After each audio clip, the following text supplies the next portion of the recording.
pada setiap perbuatan wuduk kita, sejak daripada membasuh pergelangan tangan tadi. Bila mana disebutkan antara perkara pertama kita buat ketika berwuduk adalah membasuh pergelangan tangan. Dari part ini lagi Imam Ghazali dah ajarkan doa. Yang doa ini kalaulah tiada hadis sekalipun daripada Rasulullah SAW, maka ianya boleh dibaca dan sangat dituntut untuk dibaca. Kerana yang pertama, doa adalah ibadah. Yang kedua, ada riwayat yang dhaif yang menyebutkan doa-doa ini juga disandarkan kepada baginda Nabi Muhammad SAW. Jadi pada kedua-dua keadaan, doa ni boleh diamalkan dan sangatlah dituntut untuk diamalkan. Kenapa kita tuntut untuk baca dan juga tahu tentang doa ni ketika berwuduk? Yang pertama, kita tahu bahawasanya wuduk ini adalah miftahul lis-salah. Al-wuduk miftahul lis-salah. Wuduk adalah kunci bagi solat. Kalau kuncinya betul, gigi ataupun gigi kunci itu cukup, maka berjayalah dibuka pintu solat. Tetapi kalau kunci itu tak cukup, tak sempurna, maka tak dapat bukalah pintu solat. Kata guru kita Sayyid Habib Umar, barang siapa yang nak mendapatkan khusyuk dalam solat, mestilah dimulakan khusyuk dalam wuduk dulu.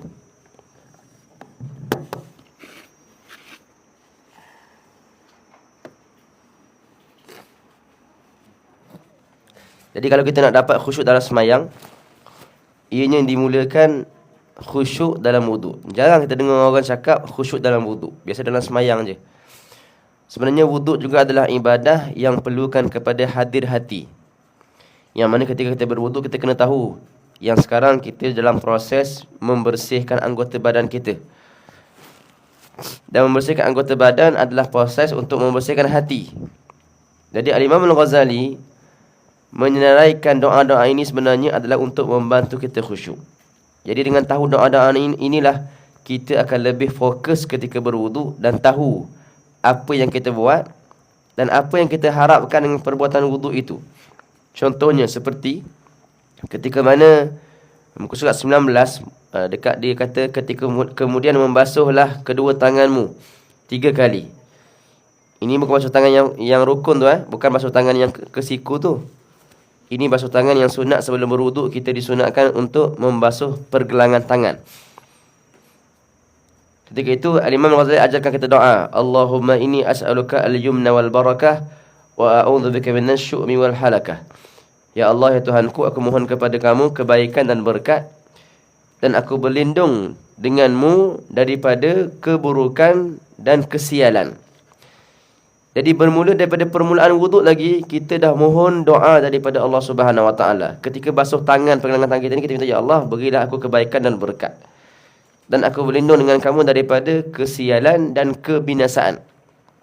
Jadi kita fokuslah ketika tu. Basuh tangan dah, fokus dah. Dah minta kebaikan daripada Allah Subhanahu Wa Taala. Sampailah ketika mana kita berkomor.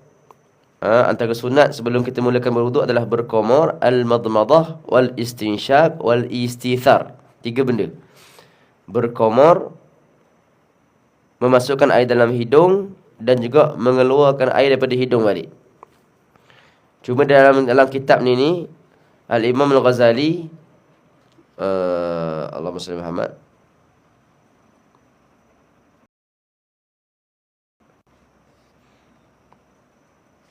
di mana siwak? Siwak dah lepas dah. Naam, siwak. Naam, Imam Ghazali menyebutkan tentang berkomor. Berkomor adalah memasukkan air ke dalam mulut lalu menggerak-gerakkan ia.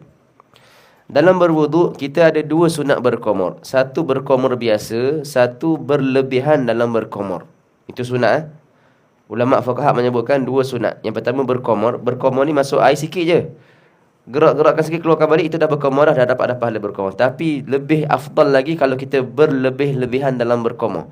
Maknanya kalau orang sebut nebeng. Nebeng dalam berkomor tu. Maknanya sampaikan air sampai ke kerongkong ni. Angkat kepala gini, gerak-gerak, betul keluarkan balik. Itu afdal dan sunat dalam berwuduk. Jadi siapa yang buat dua-dua dapat 2 pahala. Jadi ketika kita berpuasa, kita hanya disunatkan berkomor sahaja, tanpa berlebih-lebihan dalam berkomor. Jadi kalau orang tu berpuasa, puasa sunat atau puasa wajib sekalipun, dia hanya disunatkan berkomor, tapi tak disunatkan berlebih-lebihan dalam berkomor.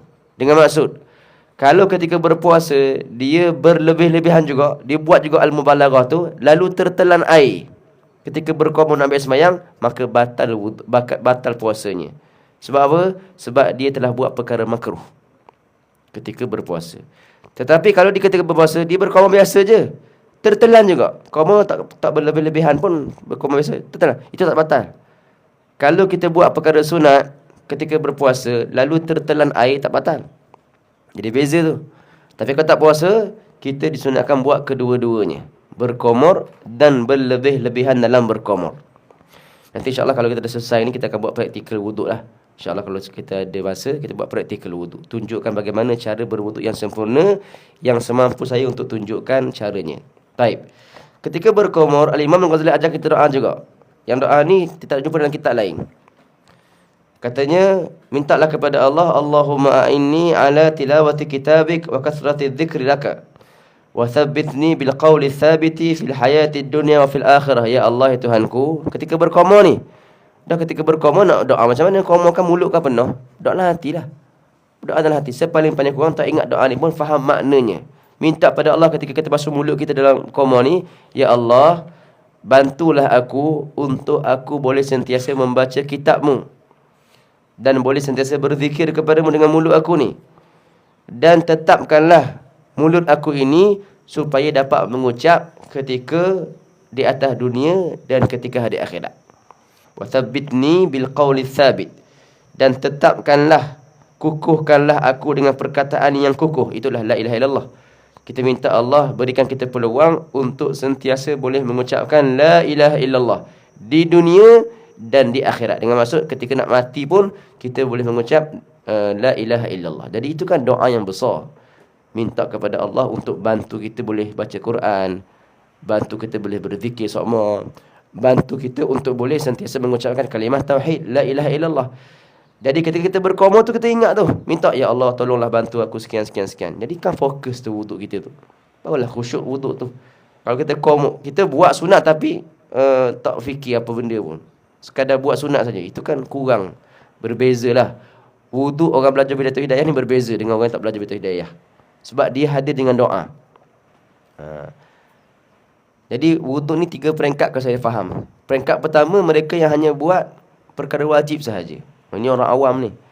Wuduk dia basuh muka, niat, tangan, kepala, kaki, habis cerita. Dia hanya buat yang wajib saja. Itu wuduk orang awam, B40. Wuduk naik sikit, dia buat wuduk dengan sunat-sunatnya. Dia buatlah, berkomor dia buat, bersiwak dia buat, sapu seluruh kepala dia buat, kan. Tapi peringkat yang paling tinggi, mereka berwuduk, buat sunat serta menghadirkan doa-doa ni. Oh, ni memang afdal. Wuduknya khusyuk. Maka bila wuduknya khusyuk, maka besarlah peluang dia untuk khusyuk dalam semayang. Besarlah peluangnya untuk khusyuk. Sebab apa yang kita buat dalam wuduk, itulah akan kita hasilkan dalam semayang kita. Itu memang mujarab. Siapa nak khusyuk dalam semayang, mesti dimulakan khusyuk dalam berwuduk. Ketika berwuduk tu dah fokus dah. Ketika nak berwuduk tu, dia dah bersedia dah, macam dia nak semayang. Kadang-kadang kita ni biasa wuduk tak sefokus semayang. Semayang tak fokus dah, wuduk kau tak fokus lagi. Tapi Imam Ghazali ajar kita sejak berwuduk lagi, berkomor pun ada doa. Minta, ya Allah, bantulah aku dengan mulut aku ni untuk aku boleh sentiasa baca Quran, boleh berzikir dan boleh mengucapkan kalimah la ilaha illallah ketika nak mati. Kemudian seterusnya, selepas berkomor, kita disunatkan al-istinsyaq. Al-istinsyaq ni apa? Masukkan air ke dalam hidung. Kemudian al-istithar, keluarkan balik, jangan telan. 2 sunat berbeza tu. Al-istinsyaq wal-istithar.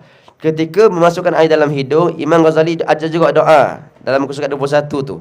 Allahumma arihni raihatal jannah wa dah pakai hidung kan, basuh hidung kan, minta, ya Allah, berilah aku dapat hidu bau wangi syurga-Mu. Nah, hidung minta bau syurga.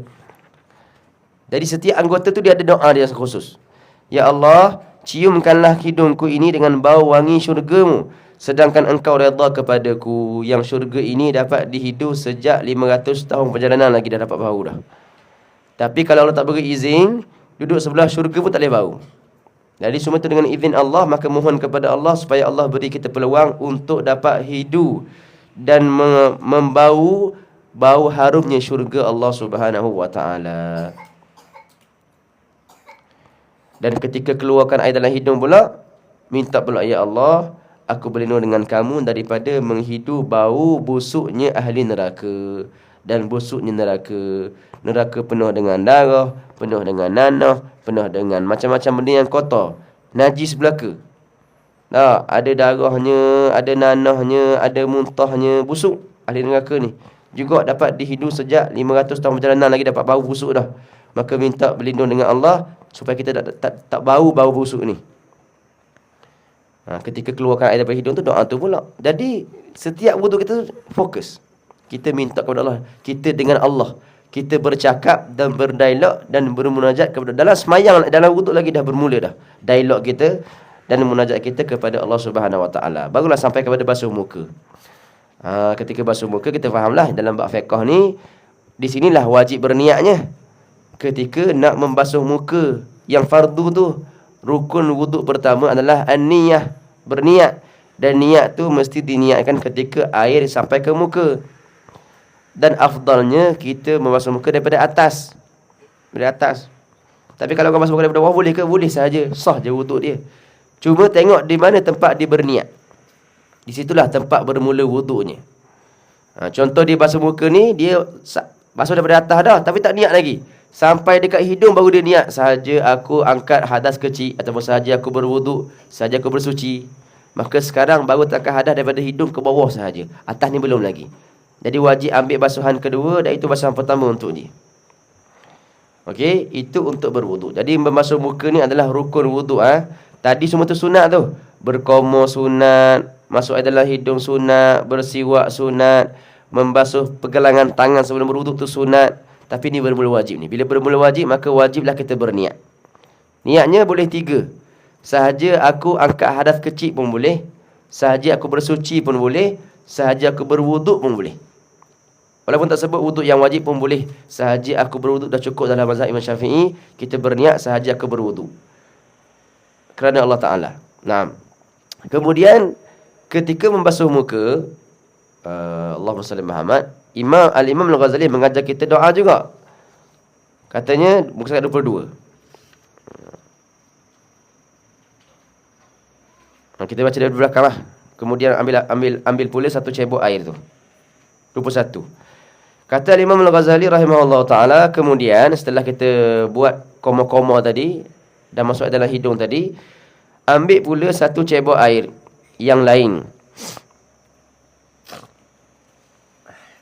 Untuk engkau membasuh muka. Maka basuhlah mukamu mulai dari tempat yang mula mendatar daripada dahi, daripada atas ni. Start. Afdal lah. Sampai ke hujung bahagian daripada dagu.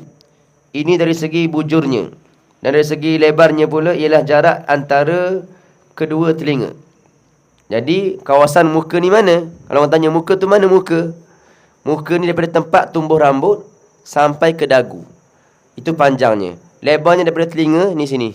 Yang kecil ni, kenapa? Okay. Telinga ni. Bukan cuping ni. Telinga ke telinga belah sini. Lebarnya begitu, panjang daripada tempat tumbuh rambut sampai ke bawah dagu. Jadi semua kawasan yang masuk dalam area ni dinamakan muka. Maka wajib disampaikan air. Wajib disampaikan air dan segala bulu-bulu yang berada di atas muka wajib dibasuh. Luarnya, zahirnya dan batinnya. Kecuali lelaki sahaja dimaafkan janggut dan jambang yang tebal. Maka dibasuh zahirnya sahaja. Baik, itu dalam bab fiqh lah. Cumanya kita sekarang di sini, itulah kawasan muka yang wajib dibasuh. Sedikit perhatian untuk muslimat. Untuk muslimat, kita sebut segala rambut yang tumbuh di kawasan tadi adalah bahagian muka. Lelaki dan perempuan, segala bulu-bulu yang tumbuh di kawasan tadi. Sini ke sini, sini ke sini. Hak tumbuh dalam tu dikira bahagian muka. Jadi nak tahu macam mana kawasan rambut yang dekat muka ni, ambil benang daripada sini, terik ke sini. Ambil benang, terik ke sini. Yang mana dalam ni kawasan muka, yang mana luar bukan kawasan muka, tak wajib basuh. Bermaksud rambut yang tumbuh di sini, ni sini ni, Sideburn orang panggil dah. Itu kawasan muka. Maka wajib dibasuh zahirnya dan batin. Semua rambut tu kena basuh. Tempat tumbuh rambutnya dan seluruh rambutnya kena basuh. Jadi kena berhati-hati ketika berwuduk. Kalau rambut sini panjang, jangan selok ke belakang. Ataupun selok ke belakang boleh, nanti basuh balik. Sebab tu ada setengah-setengah orang tak sarankan untuk simpan rambut di situ. Takut-takut terlupa basuh. Kalau perempuan lebih sepanjang sini ni, dia panjang, dia pun selok belakang ketika ambil wuduk sembahyang. Padahal itu rambut yang berada di kawasan muka. Jadi bila rambut tu tumbuh di kawasan muka, ianya wajib dibasuh. Itu pendapat mu'tamad dalam mazhab Syafi'i. Sama juga lelaki dah. Cuma lelaki kalau jambang dan janggut yang tebal, dimaafkan hanya basuh yang zahir sahaja. Tapi kalau yang lain semuanya wajib basuh zahir dan batin. Yang ni tempat tumbuh rambut pun kena basuh, rambutnya semua kena basuh. Boleh faham? Itu sedikit perhatian yang mungkin ada kekeliruan. Jadi itu pendapat mu'tamad. Baik. Kemudian dan sampaikanlah air ke tempat tahzif, iaitu tempat yang beradab. Ini sebut ni. Tempat yang beradab kaum wanita membuang rambut yang ada di situ. Biasanya kata Imam Ghazali, dulu orang buang rambut situ, tapi ada orang simpan juga. Jadi situ kena basuh, kena beri perhatian situ. Maudhi'ut tahzif di sinilah. Sideburn kita tu.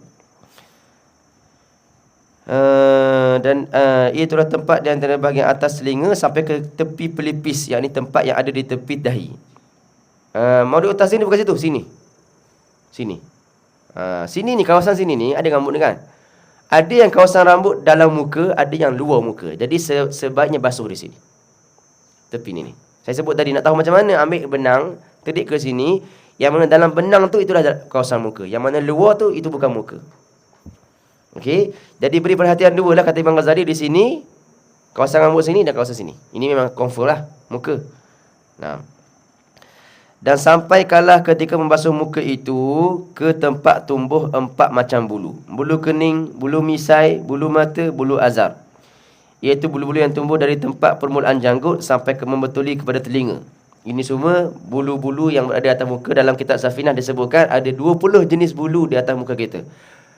Ada kening, ada ahdab, ada misai, ada bulu atas pipi, ada bulu sini, ada sini. Nama-nama dia ada nama-nama dia. Tapi yang penting semua bulu yang tumbuh di kawasan muka tadi. Sebab tu kena tahu kawasan muka tu. Maka ianya wajib dibasuh zahir dan batinnya. Dan wajib menyampaikan air ke tempat tumbuh janggut yang tipis dan tidak wajib menyampaikan air ke tempat tumbuh janggut yang tebal. Dan baca olehmu doa ini. Doa apa? Ini baca ketika basuh muka. Allahumma bayyid wajhi binurika yawma tabyaddu wujuhu awliyaik wa la tusawwid wajhi bidhulmatika yawma taswadu wujuhu a'daik. Kena hafal doa sesuatu ni payah, tapi paling kurang kita ingat maknanya. Ya Allah, putihkanlah mukaku. Atas dunia orang nak putih pula ke? Pakai bedak tu, pakai skincare tu, pakai apa orang panggil? Sunscreen, sunblock, sunset, sunset. Apa lagi pakai? Nak suruh jaga kulit muka ni. Sanggup spend ratusan ribu untuk kulit muka. Tapi nanti di hari kiamat, ada muka yang diputihkan, ada muka yang dihitamkan. Hak putih tak perlu sunscreen. Hak hitam pakailah sunscreen macam mana pun hitam juga. Nanti di hari kiamat. Yauma tabyaddu wujuh wa taswaddu wujuh, kata dalam surah Baqarah. Hari kiamat, hari di mana Allah putihkan sebahagian muka dan Allah hitamkan sebahagian mukanya. Maka ini ketika basuh muka ni minta, ya Allah, seperti mana kamu putihkan muka aku atas dunia ni, comel, ya Allah, mohon kepada kamu juga supaya kamu putihkan wajahku di hari kiamat. Allahumma bayyid wajhi, ya Allah, putihkanlah mukaku binurik, dengan cahayamu, di hari putihnya wajah-wajah para kekasihmu, dan janganlah engkau hitamkan wajahku dengan kegelapanmu, hari di mana engkau hitamkan wajah-wajah musuhmu. Itu doa kita baca ketika basuh muka. Jadi kita basuh muka tu, itu fokus tu. Basuh betul-betul, ya Allah, putihkanlah muka aku ni. Seperti mana aku basuh muka hari ni, maka basuhilah juga muka aku nanti di hari kiamat dengan cahayamu. Kan fokus tu wuduk kita tu. Kalau kita start ni Zuhur ni nak ambil semayang ni, kita ambil gitu. Lain wuduk kita jadi. Bila wuduk kita lain, majlis semayang kita pun lain. Semayang pun jadi lebih khusyuk. Jadi itu specialnya kitab Bidayatul Hidayah. Doa-doa ni semua tak disebut dalam kitab fiqh lain. Kebanyakannya lah. Kalau sebut pun akan rujukannya kitab Bidayatul Hidayah. Balik pada kitab Imam Ghazali juga. Taib. Jadi itu doa yang dibaca ketika membasuh muka. Jadi nanti di hari kiamat ada muka orang yang diputihkan. Walaupun mereka di atas dunia kulitnya hitam, kusuk masai, walaupun di atas dunia kulitnya tak comel mana pun, tapi di hari akhirat mereka diputihkan wajah mereka. Jadi apa yang menyebabkan putih muka hitam adalah amalan dia. Sebab itulah Allah sebut dalam Al-Quran, nanti di hari kiamat orang munafikin minta supaya orang beriman tengok sekejap pada wajah mereka. Hei orang beriman, tengok sekejap wajah aku, cuma pandang aku sekejap. Unzuruna naktabis min nurikum. Kata orang munafikin, wa yauma yaqul munafiquna wal munafiqatu lil ladzina amanu, di mana orang munafikin yang lelaki dan yang perempuan berkata kepada orang beriman, wahai orang beriman, unzuruna, tengoklah kepada kami, pandanglah kepada kami, cuma tengok aja kepada kami. Orang beriman on the way ke syurga, orang kafir munafikin nak kena neraka. Selisih. Panggil orang beriman, cuma pusing sekejap. Unzuruna, tengok aku sekejap. Untuk apa tengok? Naktabis min nurikum, supaya kami dapat ambil cahaya kamu letak di muka kami. Kata Allah, qila rji'u wara'akum. Orang munafikin, bukan hari ni nak minta cahaya. Bukan hari ni waktu kamu nak serap cahaya mereka orang beriman ni. Dah, ini bukan harinya. Bukan waktunya, dah habis dah waktu dah. Qila rji'u wara'akum. Kalau kamu boleh, kembalilah ke atas dunia balik untuk kamu cari cahaya. Faltamisu nura, maka carilah cahaya. Menunjukkan apa? Allah kata bukan hari ni boleh cari cahaya, bermaksud atas dunia. Atas dunia lah waktu kita nak mendapatkan cahaya di wajah kita. Dengan apa? Sepaling-paling kurang amalan dapat cahaya ni apa? Tengok kepada wajah orang beriman dapat cahaya dah. Sebab tu Nabi anjurkan kita untuk sembahyang berjemaah, sentiasa hadir majlis zikir. Tak, bila kita hadir majlis zikir, sembahyang berjemaah kelas gini, kita tengok wajah orang muslimin kan? Kita tengok wajah orang muslim tu pun dah pindahkan cahaya mereka kepada kita. Belum lagi bercakap, belum lagi bertegur sapa, belum lagi memberi salam, belum lagi berbaik sangka. Itu pun dah jadi asbab cahaya kita nanti di hari kiamat. Dengan memandang kepada wajah orang Islam sahaja. Pandang kepada wajah orang beriman yang biasa, orang beriman biasa je. Maka apatah lagi kalau memandang kepada wajah orang beriman yang soleh, yang bertakwa, yang kekasih Allah Subhanahu Wa Taala, lagilah banyak cahaya kita dapat. Menunjukkan dengan pandangan boleh menyerap cahaya. Itu di antara apa kita sebut rahsia-rahsia memandang. Pandangan kita ni ada rahsia-rahsianya yang boleh mendapatkan cahaya daripada Allah Subhanahu Wa Taala. Kerana itu kata Nabi sallallahu alaihi wasallam, "Man ra'ani dakhala al-jannah." Kata Nabi dalam hadis. Siapa yang pernah pandang kepada wajah aku, masuk syurga. Tak beramal pun tengok wajah Nabi saja. Tapi tengok dia tu macam mana? Sebab Abu Bakar tengok wajah Nabi SAW. Abu Lahab pun tengok wajah Nabi. Sayyidina Umar tengok wajah Nabi. Abu Jahal pun tengok wajah Nabi. Tengoknya macam mana? Tengok berbeza jenis pandangan tu. Visionnya lain. Masyhadnya lain. Ada orang pandang Nabi ni, Muhammad ni orang biasa je. Muhammad ni orang kampung je. Muhammad ni biasa, anak saudara aku, Muhammad ni kawan-kawan aku. Dia tengok Nabi Muhammad sebagai orang biasa, maka tak dapat apa-apalah. Sebab pandangannya biasa. Tapi Sayyidina Abu Bakar, Sayyidina Umar, Sayyidina Uthman tengok Nabi bukan orang biasa. Ini Rasulullah, ini kekasih Allah, ini utusan Allah, ini wali Allah. Nah, berbeza pandangannya, berbeza pendapatannya, berbeza visionnya, berbeza cahaya yang datang kepadanya. Macam pakai spek lah. Pakai spek hitam, nak tengok benda-benda semua hitam lah ke? Ya, orang berkelapa pun nampak gelap juga. Pakai spek hitam. Kalau pakai spek putih, nampak putih lah. Cuba buka spek tu, tengok. Oh, cerah rupanya. Rupanya dia dalam kegelapan. Sebab apa? Dia memandang orang dengan pandangan yang tak baik. Jadi sebab itu, berbeza pandangan. Kata Nabi, "Man ra'ani dakhala al-jannah."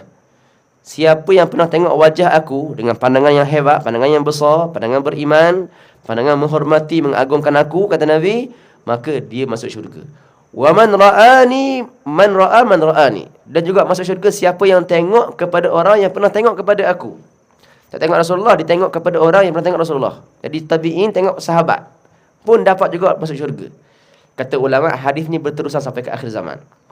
Juga masuk syurga siapa yang tengok kepada orang yang tengok kepada orang yang tengok kepada Rasulullah SAW. bersama penglihatan tu. Sirrul asrar min an-nazrah. Dapat rahsia perhubungan dengan melihat. Jadi kalau kita tengok para ulama, pandanglah para solihin, pandanglah orang muslimin, orang beriman yang baik-baik ini seperti mana sahabat pandang Rasulullah. Kita tengok dengan pandangan itu, pandangan yang sama. Ta'zim, membesarkan mereka, mengagungkan mereka, bersangka baik kepada mereka. Kita pun akan masuk dalam hadis, man ra'ani dakhala al-jannah. Siapa yang tengok aku masuk syurga, siapa yang tengok kepada orang yang tengok kepada aku masuk syurga. Ada satu kisah yang Nabi ceritakan dalam hadis Nabi SAW. Kata Nabi, nanti di akhir zaman ataupun nanti tiba satu masa akan ada satu kumpulan yang berperang. Tentera muslimin berperang menentang orang kafir, cuba untuk membuka kota kafir ni jadi Islam. Maka mereka tak diberikan kemenangan, sehinggalah ketua perangnya kumpulkan tenteranya. Katanya, wahai tentera, man minkum man ra'a Rasulullah, siapa di kalangan kamu yang pernah tengok Rasulullah? Maka ada sebahagian tentera yang masih pernah tengok Rasulullah SAW. Pernah tengok Rasulullah, angkat tangan. Okey, kata panglima perang, okey, yang pernah tengok Rasulullah ni kita letak kat saf depan sekali, yang lain dekat belakang. Kita kedepankan orang yang pernah tengok wajah Rasulullah dekat depan sekali, saf pertama. Bertawassul dengan mereka, menjadikan mereka asbab untuk dapatkan kemenangan dalam perang. Maka mereka berperang, kata Nabi. Dan akhirnya Allah berikan kemenangan kepada mereka. Sebabkan apa? Strategi apa? Strategi dia, letakkan yang depan sekali ni orang yang pernah tengok Rasulullah SAW. Menang. Datang tentera yang selepas tu pula, zaman lain pula, sama juga ceritanya, perang-perang tak menang. Kata panglima perang, siapa di kalangan kamu yang pernah tengok Rasulullah? Tak ada orang dah. Semua dah meninggal lah. Sahabat dah meninggal dah. Katanya panglima perang, siapa di kalangan kamu yang pernah tengok kepada orang yang pernah tengok Rasulullah? Kata Rasulullah tak apa, tapi kamu pernah tengok kepada sahabat. Ada beberapa orang angkat tangan. Okey, yang angkat tangan ni duduk kat depan. Dikedepankan mereka untuk menjadi asbab kemenangan. Maka menang mereka. Sampailah 3 kali Nabi sebut. Man minkum man ra'a Rasulullah. Siapa di kalangan kamu yang pernah tengok orang yang tengok pada orang yang tengok Rasulullah SAW. Pada tabi'in pula. Maka akhirnya mereka diberikan kemenangan dengan sebab berkat orang yang pernah tengok kepada orang yang pernah tengok pada Rasulullah SAW. Jadi adanya hubungan tu, hubungan tengok tu. Sebab itu berbeza orang yang tengok kepada para ulama, para solihin, berbeza akhlak dia. Sebab ada keberkatan pada melihat sahaja. Belum duduk belajar, belum bersalaman, belum ambil ilmu lagi, hanya tengok sahaja dah dapat manfaat. Jadi sebab itulah cara kita mendapatkan cahaya di hari kiamat adalah dengan banyakkan memandang kepada wajah-wajah orang soleh. Dari itulah ulama kita buat. Afdal kita ni simpan wajah-wajah orang soleh di rumah kita. Gantung gambar-gambar mereka. Walaupun ada yang kata haram gantung gambar ustaz, berdosa. Pendapat muktamad dalam masalah gambar, yang haramnya adalah kalau kita gantung gambar, yang pertama lukisan. Lukisan memang tidak ada khilaf masalah lukisan. Gambar yang dilukis itu memang kebanyakan ulama memilih haram. Itu lukisan pun lukisan yang penuh. Kalau sekadar muka tak haram. Lukisan yang kalau dia keluar dia boleh hidup maksudnya. Lukisan penuh. Maknanya muka ada, badan ada, tangan ada, kaki ada sekali. Benda-benda yang hidup kan? Lukisan benda yang hidup. Itu kan memang kebanyakan ulama kata haram. Tapi kalau gambar kamera ni, menggantung gambar kamera di rumah kita, gambar jenis kamera, apa hukumnya? Kita ambil gambar pakai telefon, betul kita print, kita letak dalam rumah kita. Apa hukumnya? Ulama, sebahagian ulama, bahkan banyak ulama yang mutaakhir ini mengatakan hukum kamera ni sama dengan hukum gambar yang dicermin. Cermin ada, saya duduk depan cermin. Gambar yang terpancar di cermin tu, itu bukan gambar, itu hanya pukulan, pancaran cahaya kan. Dia pancaran cahaya, dia pantulan je. Dia bukan lukisan. Faham tak? Jadi setengah ulama memilih gambar yang kamera ni tak haram. Kalau pilih yang haram pun, janganlah gantung semua seluruh badan, gantung muka je. Supaya kita dapat tengok kepada wajah orang soleh. Itu manfaatnya. Melihat kepada wajah orang soleh. Wallpaper di gambar orang soleh, di kat rumah di gambar orang soleh, dalam kereta gambar orang soleh. Sebab kalau kita tak sibukkan kita dengan gambar orang soleh ni, nanti kita letak dekat rumah kita gambar siapa? gambar menteri tu, gambar menteri ni, gambar pegawai tu, gambar pegawai ni. Lebih teruk lagi, gambar pemain bola tu, gambar pelakon ni. Hari-hari tengok muka dia. Kadang-kadang orang tu tak pernah sujud pada Allah pun, orang kafir gambar. Wal'iyadzubillah SWT. Seperti mana dengan pandang wajah orang beriman berpindah cahaya, berpandang wajah orang kafir berpindah kegelapan dalam hati kita. Tengok wajah orang kafir yang tak pernah sujud kepada Allah, gelap hati kita. Nah, kata Imam Al-Habib Abdullah bin Syihab di Tarim, katanya, aku bersyukur kepada Allah sebab aku sepanjang hidup aku tak pernah tengok kepada wajah orang kafir. Tak pernah tengok wajah orang kafir. Dulu di Tarim tak ada orang kafir. Katanya, aku bersyukur kepada Allah sebab aku sepanjang hidup aku tak pernah tengok wajah orang kafir. Tak pernah tengok wajah orang kafir. Tak kenal orang kafir tengok muka macam mana. Maka Allah jaga hati mereka, Allah jaga hidup mereka sebab menjaga pandangan mereka. Itu tengok kepada wajah orang kafir tu bukan tengok dosa. Orang kafir tak dosa, tengok dia. Tapi nak kata menjaga daripada perkara yang boleh menggelapkan hati. Sebab pandangan kita ni sangat berkesan. Dari mata turun ke hati. Yang baik pun turun ke hati, yang buruk pun turun ke hati. Yang cahaya pun turun ke hati, yang gelap pun turun ke hati. Wal'iyadzubillah subhanahu wa ta'ala. Jadi kita kena ajar anak-anak kita ni supaya jangan biasa-biasakan tengok wajah orang kafir. Sebab ada orang kita ni suka tengok filem, cerita-cerita. Cerita-cerita kebanyakannya orang kafir. Kalau cerita luar lah. Itu dah macam mana nak masuk cahaya, nak masuk iman. Ajak mari dengar pun tak jadi. Ceramah pun tak jadi. Sebab apa? Dah hati dah gelap dah. Hati dah gelap sebab terlalu banyak melihat wajah orang kafir, orang yang tak pernah sujud kepada Allah Subhanahu Wa Taala. Nak tengok-tengok wajah orang beriman, wajah orang soleh, wajah para ulama, wajah para salihin, itu afdal tengok. Berpindah cahaya kepada kita. Kita dapat menyerap cahaya mereka walaupun gambar tu mereka dah mati dah. Dapat. Dan sepaling-paling kurang, itulah wajah yang Nabi kata, duduklah dengan orang yang bila mana kamu tengok wajah mereka, kamu ingat Allah Subhanahu Wa Taala. Sepaling-paling kurang. Kalau tak ada cahaya pun dah dapat manfaat dah dengan ingat kepada Allah. Nah, kalau tengok wajah orang soleh ni, kita akan takut nak buat maksiat. Takut nak buat dosa. Teringat tentang akhirat. Semua. Itu yang hadis yang Habib Ali baca ketika di hall baru ni. Ay julasa'una khair ya Rasulullah. Tanya sahabat, ya Rasulullah, siapakah teman duduk kami yang paling afdal? Kata Nabi, duduklah kamu dengan orang yang dengan memandang wajah mereka kamu ingat kepada Allah. Dengan mendengar perkataan mereka bertambah ilmu kamu. Dan dengan melihat pergerakan mereka, kamu akan lebih berminat kepada hari akhirat. Itu 3 sifat teman yang kita kena cari. Dan juga 3 sifat orang yang kita kena tengok sentiasa wajah mereka. Jadi itu doa yang dibaca ketika membasuh muka. Allahumma bayyid wajhi binurika yawma tabyadu wujuh awliyaik, wa la tusawwid wajhi bidhulumatik yawma taswaddu wujuh a'daik. Ya Allah, putihkanlah wajah aku di hari, putihkanlah wajah aku dengan cahayamu di hari kamu memutihkan wajah kekasihmu, dan janganlah engkau hitamkan wajahku dengan kegelapanmu di hari engkau hitamkan wajah musuh-musuhmu. Ingat makna tu nanti ketika berwudu, hadirkan dalam hati. Nak hafal doa ni, saya pun tak ingat hak bahasa Arab dia ni. Bukan semua saya ingat. Tapi ketika berwudu kita ingat maknanya. Dah belajar dah ni. Makna boleh ingat. Ketika berkorban minta kita boleh baca Quran. Ketika basuh tangan tadi kita minta supaya dapatkan kebaikan dan keberkatan. Ketika basuh hidung, kita minta supaya diberikan bau syurga. Ketika keluarkan air daripada hidung, minta berlindung daripada bau neraka. Dah ingat tu. Seterusnya, kata Imam Ghazali, dan janganlah engkau tinggalkan menyelati janggut yang tebal. Ini untuk lelaki. Untuk lelaki adalah sunat mereka menyelati janggut yang tebal. Kemudian basuhlah tanganmu. Sampailah kepada rukun yang ketiga. Rukun pertama, niat. Rukun kedua, basuh muka. Rukun ketiga, membasuh tangan hingga ke siku. Kemudian basuhlah tanganmu yang kanan, dan diikuti pula dengan membasuh yang kiri. Sentiasa dalam berwuduk, kalau ada 2 anggota, maka dimulakan yang sebelah kanan dulu. Kecuali, apa dia? Muka satu je.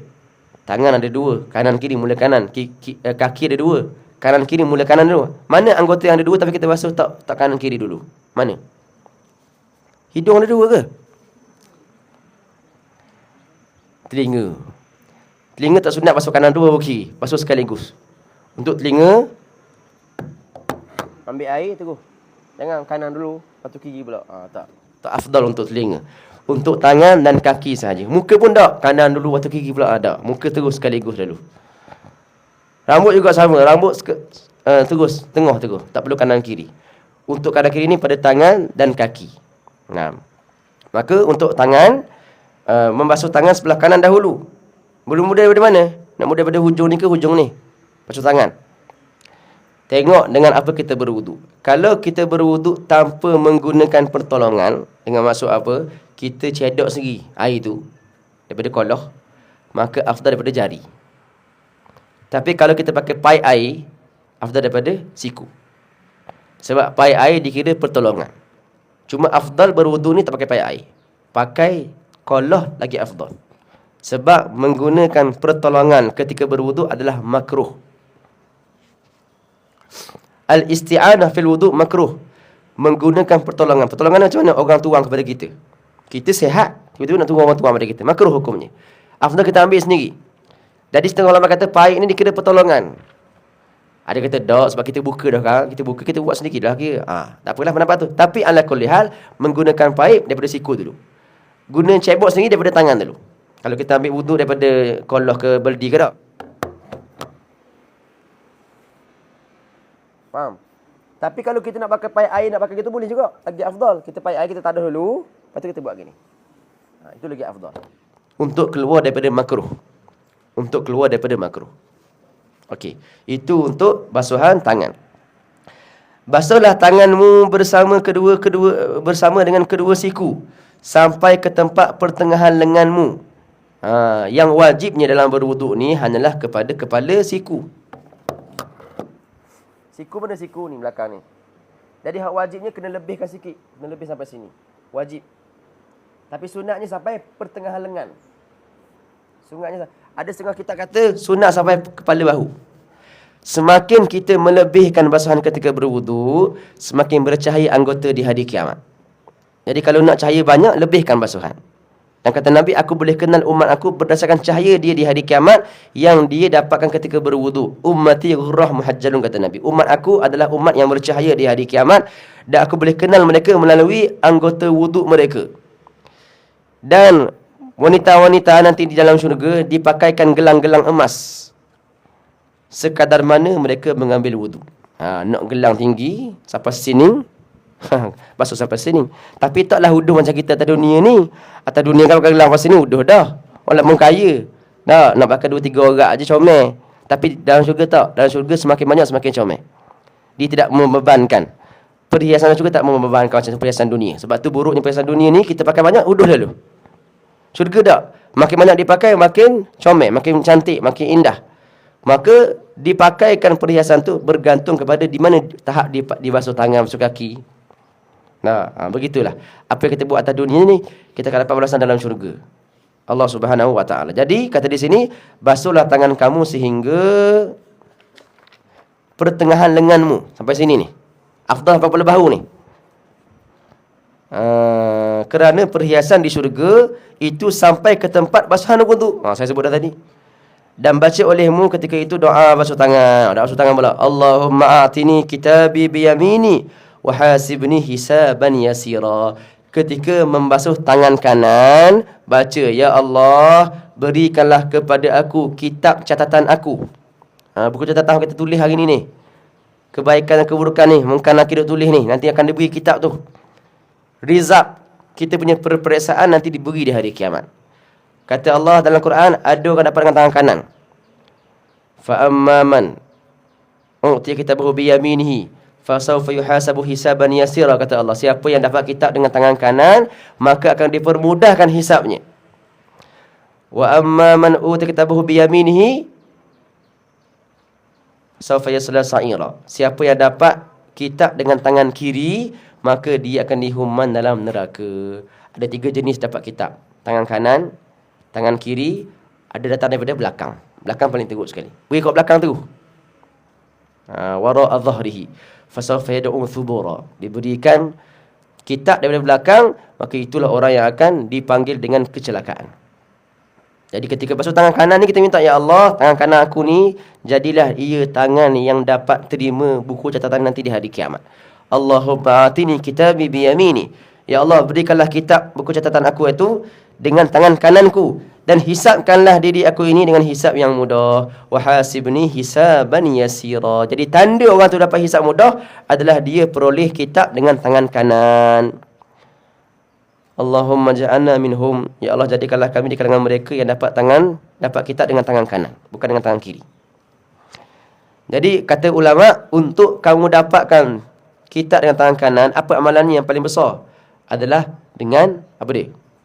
Amalan dengan tangan apa dia? Apa amalan yang kita buat dengan tangan ni? Sedekah lah. Banyak memberi. Semakin banyak memberi, semakin besar peluang dapat kitab dengan tangan kanan. Semakin kurang memberi, semakin besar peluang dapat dengan tangan kiri. Wal'iyadzubillah. Lagi-lagi kalau dia ada barang tak nak beri. Itu lagi besar. Kalau orang tak ada, tak apa.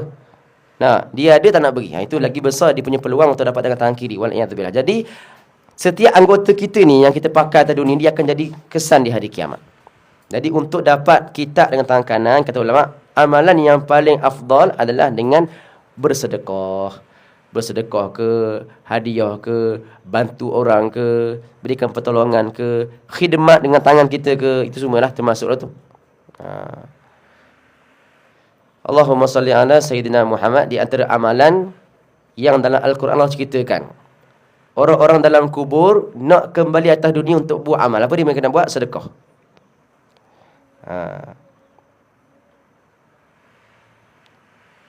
Apa ayat dia? La as-saddaqa wa akuna minas salihin. Ya Allah, kembalikanlah aku atas dunia untuk aku boleh bersedekah walaupun sedikit, untuk aku boleh jadi orang soleh. Jadi ramai orang dalam kubur sekarang yang mereka nak kembali atas dunia untuk sedekahkan harta-harta mereka yang mereka tak sempat nak belanjakan. Cerita dia macam mana? Dia atas dunia dikumpul harta, dia kerja dapat harta. Hak banyaknya tak sempat belanja. Meninggal, tak sempat belanja harta tu, dan dia menyesal, mati dah. Dia kata, kalaulah baik aku sedekahkan semua harta tu. Sebab bila dia mati, yang dapat harta tu siapa? Ahli keluarga dia. Ahli keluarga dia tak ingat dah pada dia. Belanja sajalah. Jadi dia menyesal. Jadi di antara perbuatan yang paling menyesal adalah mereka yang meninggal dunia tak sempat nak sedekahkan harta dia. Sebab dia mampu je nak sedekahkan tu, tapi sebab dia sayang nak sedekah. Kita nak pakai, nak simpan, sampailah dia mati. Itu orang yang kedekut disebutkan dalam Quran. Kedekut 3 jenis saya sebut. Ada orang kedekut, dia pakai untuk diri dia. Ada orang kedekut, dia pun tak sempat pakai. Lalu dia mati. Tak sempat nak pakai harta dia. Akhirnya semua harta tu dibagi harta saka anak-anak dia semua. Dia tak dapat apa-apa. Kalau anak-anak tu jenis ingat, tak apalah. Buat tahlil setiap minggu ke setiap bulan, tak apa. Tapi kalau anak-anak jenis tak ingat, buatlah 3 hari, lepas tu tak ingat dah. Harta dipakai dah, harta diambil dah. Dia dah penat-penat dah, 40 tahun, 50 tahun kerja. Jadi jadi rugi, jadi menyesal. Jadi itu doa ketika kita baca ketika nak basuh tangan kanan. Ketika basuh tangan kiri pula, ketika kamu membaca basuh tangan kiri, maka baca olehmu doa ini. Allahumma inni a'udzubika an tu'tiyani kitabi bishimali aw min wara'i dhahri. Ya Allah, aku berlindung denganmu daripada bahawa engkau berikan akan catatan amalanku di tangan kiriku, atau engkau berikan kepada aku dari sebelah belakangku. Ya Allah, ketika basuh tangan kiri tu, berwuduk tu kan, ya Allah, aku berlindung dengan kamu, janganlah engkau berikan, serahkan kitab aku tu dengan tangan kiri ataupun daripada belakangku. Minta perlindungan, minta penjagaan, minta jauh daripada perkara tersebut dengan Allah Subhanahu Wa Taala. Itu doa ketika basuh tangan kanan dan tangan kiri. Jadi cukup dah hari ni. Dia 3 ni. Kalau siapa ikut kelas geleguh tu tak tahu dah dia buat ke hak sebelum tu. Hak bersiwak, hak berkoma, hak istinsyak tu, amal tak lagi doa tu. Saya ambil sikit je sehari, sekelas 3 doa je. Hari ni 3 tambah. Basuh muka, tangan kanan, tangan kiri. Basuh muka, ya Allah, putihkanlah wajah aku dengan cahayamu di hari engkau memutihkan wajah kekasihmu. Dan janganlah engkau hitamkan wajahku dengan kegelapanmu di saat engkau hitamkan wajah musuh-musuhmu. Nanti nak wudu ambil sembahyang zuhur lagi. Tangan kanan pula, ya Allah, berikanlah kepada aku buku catatanku dengan tangan kanan. Tangan kiri pula, ya Allah, janganlah engkau berikan buku aku dengan tangan kiri dan sebelah belakang. Tu. Sikit je doa tu. Tapi tengok, zuhur ni boleh buat ke tak? Kelas geluguh minggu lepas, saya rabu tak? Tak tahu yang ikut tu buat ke tak buat. Wallahu alam. Yang dengar recording buat tak buat. Jadi sebab ni kita kata kitab Bidadah ni kitab beramal. Kata para ulama, siapa yang boleh amalkan semua dalam Bidadah, confirm dia jadi wali Allah. Confirm. Sebab bukan senang nak buat. Bukan senang. Bab wuduk pun tak lepas dah. Ni banyak di belakang ni. Bab tidur, bab makan, macam-macam lagi. Dah bab wuduk dah lepas dah. Bab istinja itu pun tak tahu dah amal ke tak. Jadi semuanya kitab beramal ni, kitab beramal ni kitab praktikal. Ni bukan kitab baca saja. Bukan mari setiap minggu di Barakatul Asma' setiap bulan habis kitab tapi wuduk tak berubah, semayang tak berubah, puasa tak berubah, bangun tidur tak berubah. Tu ngaji saja tu. Itu pengajian tak beramal tu. Tanam pokok tak ada buah. Ni musim durian ni. Dia tanam pokok dah tapi tak buah. Tengok hampanya macam mana orang tanam durian, hari-hari pergi letak baja, pergi letak sirang ke jaga, tiba-tiba tak buah. Hampa tu. Kecewa dia tu. Tanam buah durian baru 4-5 tahun. Ini beramal 40 tahun. Tak ada amal, tak ada hasil. Lagi kecewa nanti di hari kiamat. Jadi kita belajar ni sikit-sikit je, yang penting beramal. Jadi ni nak berwuduk main zuhur ni lagi, terus amalkan. Doa ketika berkoma, amalkan dulu sunat-sunat wuduk tu. Kemudian doa tu, maknanya sepaling tak ingat doa pun ingat yang saya sebut makna-makna ni. Minta tangan kanan ketika dapat kita berkoma supaya kita boleh berzikir, boleh baca Quran. Tu, barulah kita punya wuduk tu fokus dan berkualiti wuduk tu. Tak macam wuduk tak mengaji. Saya sebut tadi wuduk ada 3 peringkat kan. Wuduk pertama orang buat wajib je. Itu biasa. Itu semua orang buat dah. Wuduk kedua orang buat wajib dan buat sunat. Tapi wuduk yang paling tinggi, wuduk dia buat wajib, buat sunat dan dia hadamkan doa-doa ni ketika berwuduk. Jadi dia fokus ketika berwuduk tu orang cakap pun tak dengar dah. Aku sibuk dengan doa ni. Mau nak cakap nama aku tak mau cara. Sebab tu makruh kita ni memberi salam ketika orang sedang berwuduk. Makruh. Jangan beri salam pada dia. Padahal salam ni sunatnya hukumnya sunat. Tapi makruh ketika orang sedang makan, ketika orang sedang buang air, ketika orang berwuduk makruh. Sebab apa? Dia fokus dengan wuduk dia, jangan kacau. Ketika orang semayang jangan bagi salam. Dia tak wajib jawab salam tu.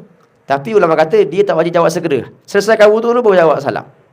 Nak kata afdalnya dia fokus dan menghadirkan hati ketika berwuduk. Sampai makruh bagi salam pada dia. Jangan kacau dia. Dan di antara perkara yang Nabi larang ketika berwuduk adalah bercakap-cakap ketika berwuduk. Sebab apa kata Nabi SAW? Ketika orang berwuduk, maka malaikat datangkan satu kubah daripada cahaya. Ada cahaya yang mengelilingi dia berbentuk kubah. Bila dia bercakap kepada kawan dia, mau makan dah hari ni tengah berwuduk maka pergilah kubah tu, hilanglah cahaya tu. Nak katanya dalam wuduk ni jangan bercakap dengan orang, jangan ada benda lain buat. Fokus dengan wuduk kita. Sebab itu adalah ibadah yang mendekatkan kita dengan Allah Subhanahu Wa Taala. Ibadah tu, wuduk ni ibadah, qurbah. Dia bukan macam basuh kecil, basuh begok biasa, dia ibadah. Kalau basuh kecil, basuh begok tu membersihkan najis je. Ibadah juga tapi tak sampai berwuduk ni menyucikan diri ni. Proses menyucikan diri. Siapa yang berjaya dalam wuduk, maka Allah akan bantu dia untuk membersihkan hati dia.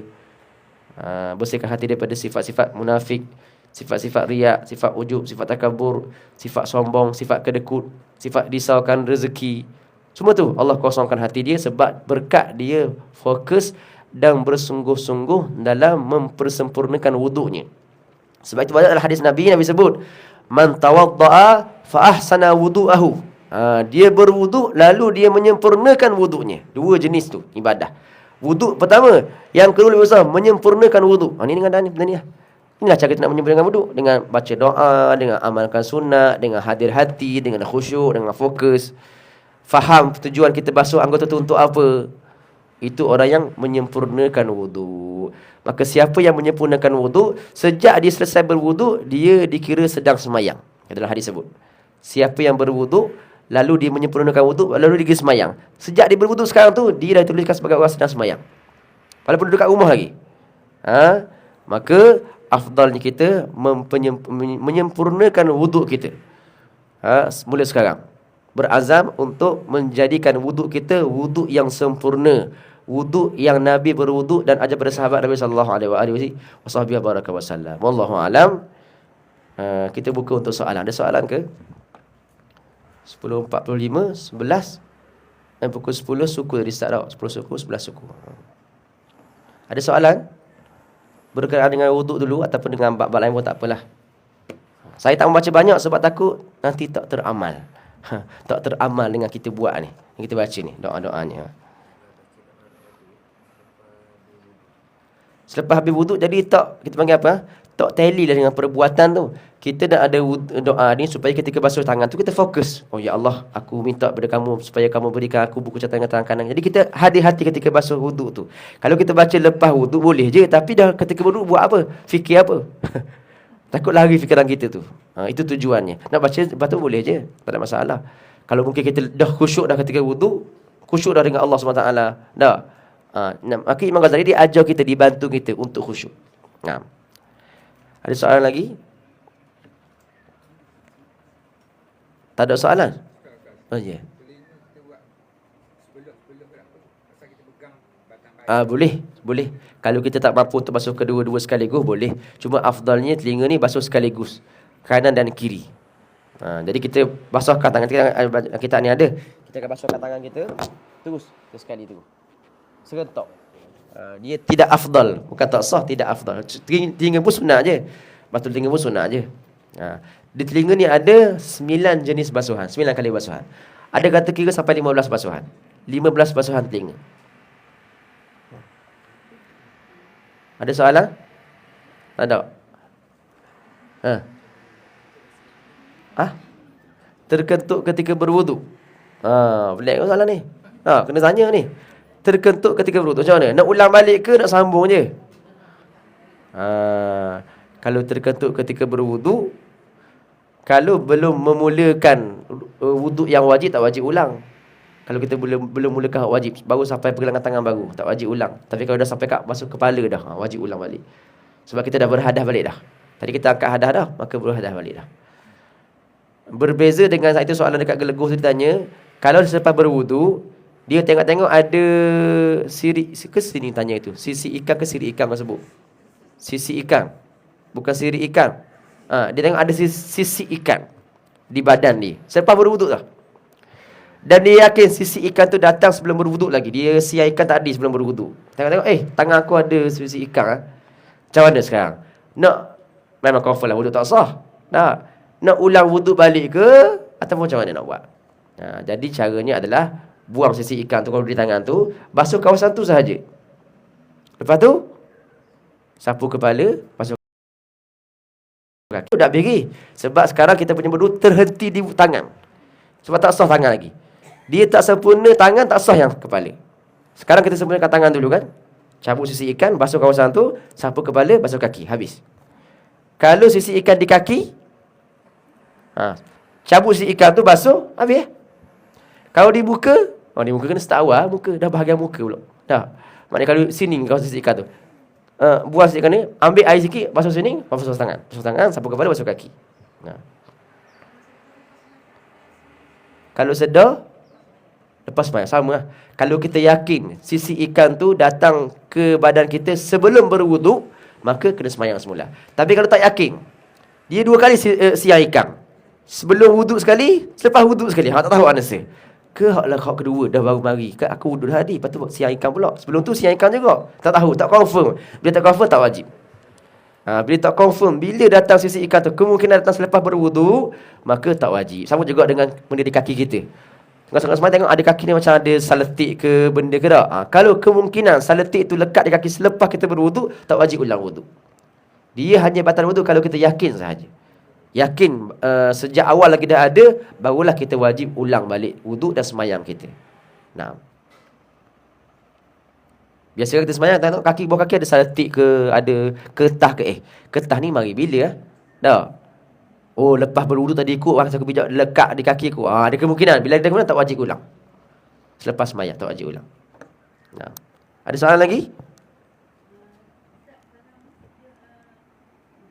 Mana orang tanya? Ada, apa?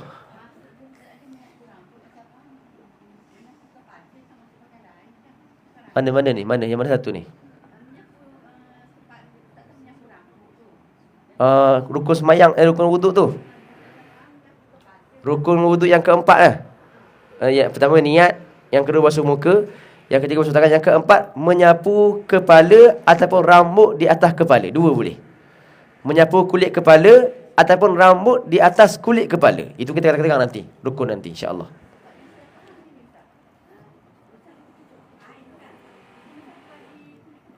Tak wajib, tak wajib. Dia wajib sama ada dua.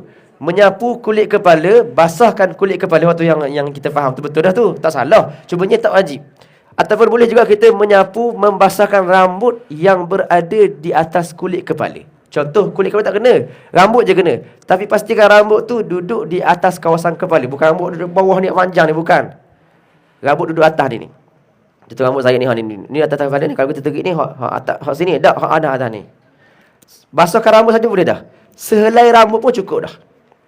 Itu sepaling-paling kurang. Mashu syai'in minar ra'si au sya'rir ra'si, dalam kitab sebut. Menyapu, membasahkan kulit kepala sebahagian ataupun rambut yang berada di atas kulit kepala. Kalau orang rambut panjang, jangan basuh bawah ni, tak boleh sebab dia keluar dari kawasan kepala dah. Kita nak rambut yang berada, kalau kita terik tu masih lagi berada di area kepala kita. Itu boleh. Maka betul dah faham tu nak kena sampai pada kulit kepala. Itu lagi afdal. Yakin tu. Nah, tapi tak wajib. Maknanya boleh juga dia membasahkan rambut sahaja walaupun satu helai. Tapi dengan syarat rambut tu berada di atas kawasan kepala. Nah, kalau kita terik tu masih lagi duduk di kawasan kepala. Itu boleh dah. Dah sah dah. Nah. Wallahu alam. Habis soalan? Ada lagi. Tanya je. Awal lagi.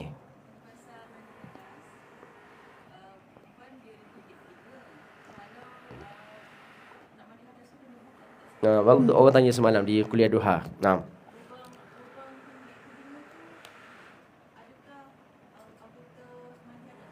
Termasuk.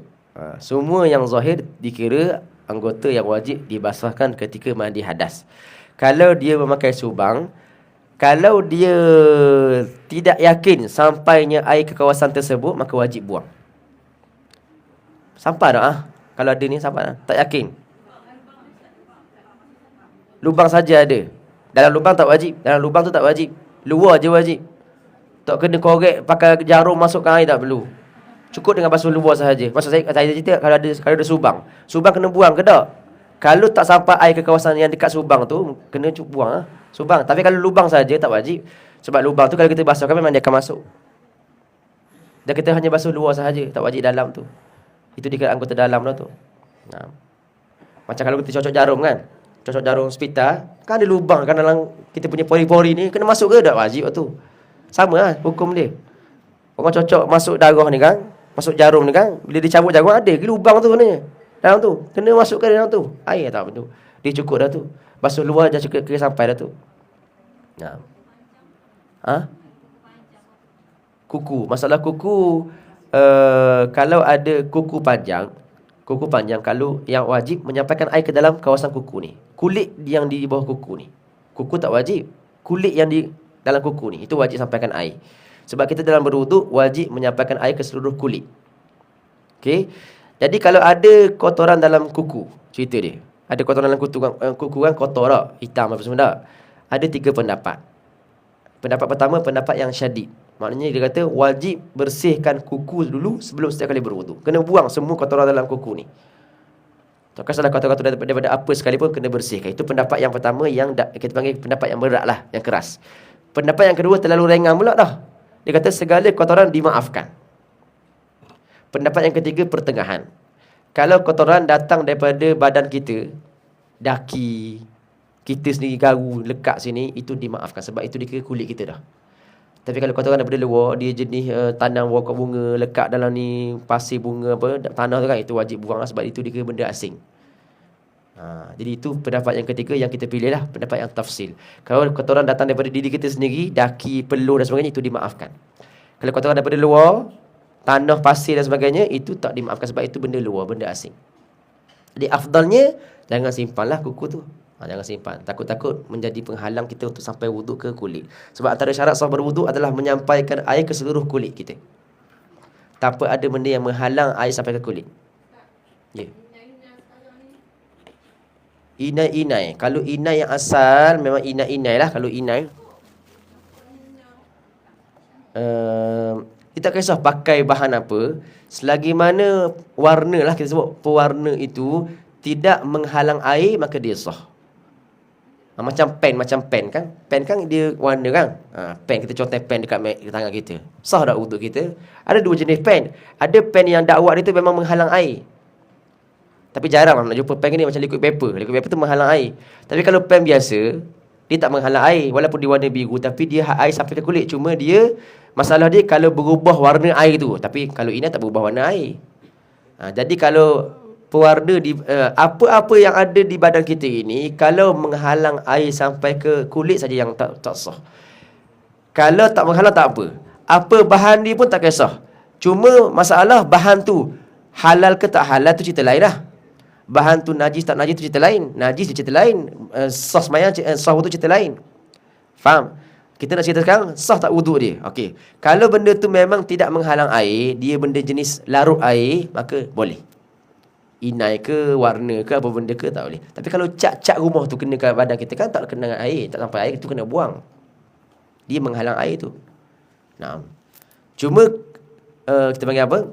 Allah SWT. Bahan-bahan yang digunakan dalam tu itu cerita halal haram tu. Boleh tak boleh tu cerita halal haram. Kalau najis lah, kalau tak najis bolehlah pakai. Nah. Juga sedikit keluar dalam bab tatu. Sah tak orang ada tatu berwuduk? Ada orang kata tak sah berwuduk kalau pakai tatu. Yang pertama, tatu tu haram lah. Buat tatu haram. Setelah dia pakai tatu, adakah sah wuduk dia? Sebenarnya tatu tu bukan masalah wuduk. Dia tak sah bila dia semayang, bukan dalam wuduk. Wuduknya sah. Sebab apa? Tatu ni dia bukan dekat luar kulit, di dalam kulit. Dia keluarkan darah dalam kulit tu. Sehingga darah tu duduk di antara kulit dalam dan kulit luar. Bukan kat luar darah tu, kita boleh pegang di dalam tu. Sebab tu nak buang tu susah. Jadi dia berwuduk sah je. Sebab kita berwuduk nak kena kulit yang zahir.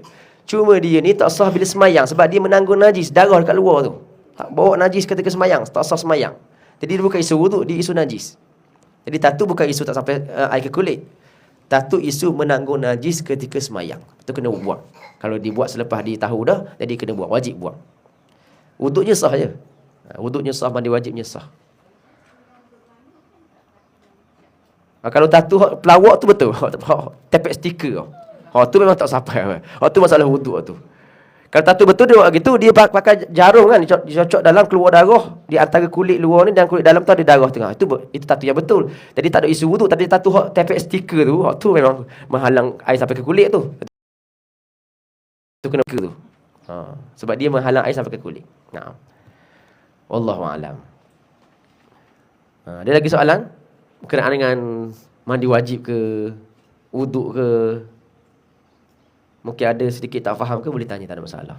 Kalau tak ada, kita tutup dengan macam doa. Tak ada? Cik Noni tak ada soalan, Cik Noni? Tak ada. Nampak diri nak tanya. Baik, bismillahirrahmanirrahim. Alhamdulillahirabbil alamin. Allahumma salli ala sayyidina Muhammadin wa ala alihi washabihi ajma'in. Allahumma anfa'na bima 'allamtana wa 'allimna alladhi yanfa'una wa zidna ilma. Allahumma a'inna ala dhikrika wa syukrika wa husni ibadatik. Allahumma ya muqallibal qulub wal absar, thabbit qulubana ala dinik wa ala ta'atik arhamar rahimin. Allahumma inna ilman nafi'a wa rizqan wasi'a wa shifaa min kulli da'. Allahumma khudh minna wa taqabbal minna waftah 'ala maftul 'arifin warzuqna fahman nabiyyin wa hifdzal mursalin wa ilhaman fil muqarrabin. اللهم طهر قلوبنا بالاتفاق والمعاصي ارحم الراحمين. اللهم اجعلنا من المتطهرين.